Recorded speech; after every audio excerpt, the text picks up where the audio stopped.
Audio Jungle.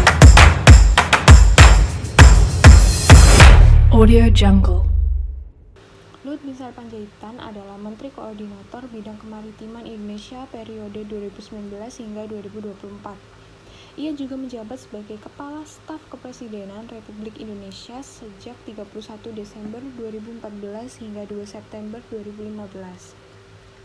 Pada 12 Agustus 2015, ia ditunjuk oleh Presiden Joko Widodo menjadi Menteri Koordinator Bidang Politik, Hukum, dan Keamanan.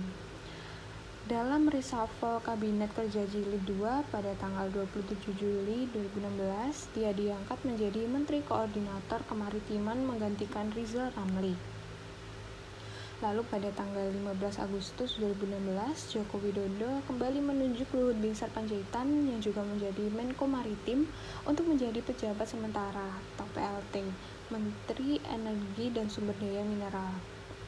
Sebelum masuk dalam Kabinet Kerja, Luhut Panjaitan pernah menjabat sebagai Menteri Perindustrian Perdagangan tahun 2000 hingga 2001. Nah, riwayat hidup Luhut Binsar Panjaitan ini lahir di Simargala, Huta Namora, Silayan, Toba Samosir, Sumatera Utara pada 28 September 1947.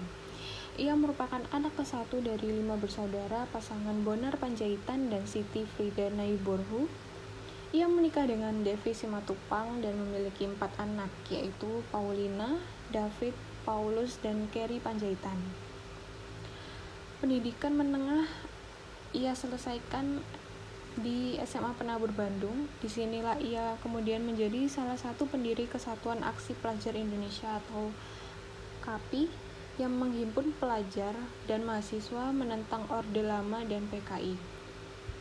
Panjaitan adalah lulusan terbaik dari Akademi Militer Nasional Angkatan tahun 1970. Pada tahun 1967, Luhut masuk Akademi Angkatan Bersenjata Republik Indonesia bagian darat dan 3 tahun kemudian meraih predikat sebagai lulusan terbaik pada tahun 1970 sehingga mendapatkan penghargaan Adi Makayasa. Karir militernya banyak dihabiskan di Kopassus TNI AD. Di kalangan militer dikenal sebagai Komandan Pertama Detasemen 81. Berbagai medan tempur dan jabatan penting telah disandangnya. Komandan Grup 3 Kopassus, Komandan Pusat Kesenjataan Infanteri atau Pusenif, hingga Komandan Pendidikan dan Latihan atau Kodiklat TNI Angkatan Darat.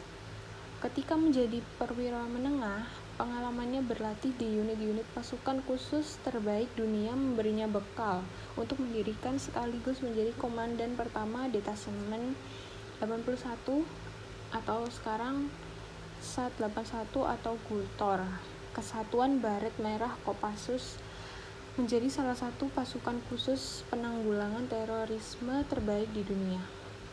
Berikut adalah beberapa pendidikan yang diikuti oleh seorang Luhut. Yang pertama yaitu Masters in Public Administration, George Washington University, Washington DC, Amerika Serikat. Yang kedua yaitu National Defense University, Amerika Serikat. Yang ketiga, Akademi Angkatan Bersenjata Republik Indonesia atau AKABRI, penerima penghargaan Adi Makayasa untuk lulusan terbaik pada 1970. Lalu selanjutnya ada Kursus Dasar Kecabangan Infanteri tahun 1971. Selanjutnya Kursus Komando pada 1971, lalu Kursus Lintas Udara 1971, Kursus Lanjutan Perwira 1976, Kursus Lanjutan Perwira Kedua 1978, Sekolah Staf Komando Angkatan Darat, dan yang terakhir Sekolah Staf dan Komando ABRI.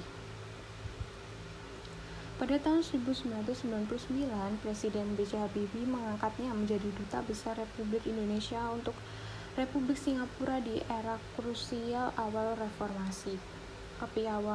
Kepiawaian Luhut dalam diplomasi dianggap mampu mengatasi hubungan kedua negara yang sempat terganggu dan kurang selarasnya komunikasi antar pemimpin negara sepeninggal Presiden Soeharto. Dalam 3 bulan pertama masa jabatannya, ia mampu memulihkan hubungan kedua negara ke tingkatan semula. Lalu pada masa Presiden Abdurrahman Wahid, Luhut ditarik dari Singapura sebelum masa baktinya berakhir. Gus Dur mempercayakan sebagai Menteri Perdagangan dan Industri Republik Indonesia walau dalam periode yang singkat, yaitu tahun 2000 hingga tahun 2001 saja, sesingkat usia pemerintahan Gus Dur. Presiden di era pemerintahan selanjutnya pun bermaksud untuk mempercayakan kembali sebagai menteri, tetapi Luhut menolaknya karena ia menjaga etika terhadap Gus Dur. Pada tanggal 31 Desember 2014, Luhut dilantik menjadi Kepala Staf Kepresidenan Indonesia yang pertama oleh Presiden Joko Widodo. Pada tahun 2004, Luhut mulai merintis bisnis di bidang energi dan pertambangan dengan mendirikan PT Toba Sejahtera Group. Kini di bawah Toba Sejahtera yang bergerak di sektor pertambangan batu bara, ada anak usaha yang bergerak di sektor minyak dan gas, perkebunan, dan kelistrikan. PT Toba Bara Sejahtera adalah salah satu produsen utama batu bara termal yang kompetitif di Indonesia. Sebagai anak perusahaan PT Toba Sejahtera Group, Toba Bara telah berkembang menjadi produsen batu bara utama yang beroperasi pada 3 konsesi area tambang batu bara di Kalimantan Timur. Area-area tambang yang berdekatan ini yang dikelola oleh 3 anak perusahaan berada pada lokasi tambang yang menguntungkan serta dekat jaraknya dengan pelabuhan setempat. Sejak memulai produksi pada tahun 2007, mengalami kenaikan yang cepat menjadi sebuah perusahaan terkemuka di bidang batu bara. Luas area tambang Toba Bara secara keseluruhan sekitar 7.087 hektar area dengan total estimasi sumber daya sebesar 236 juta ton.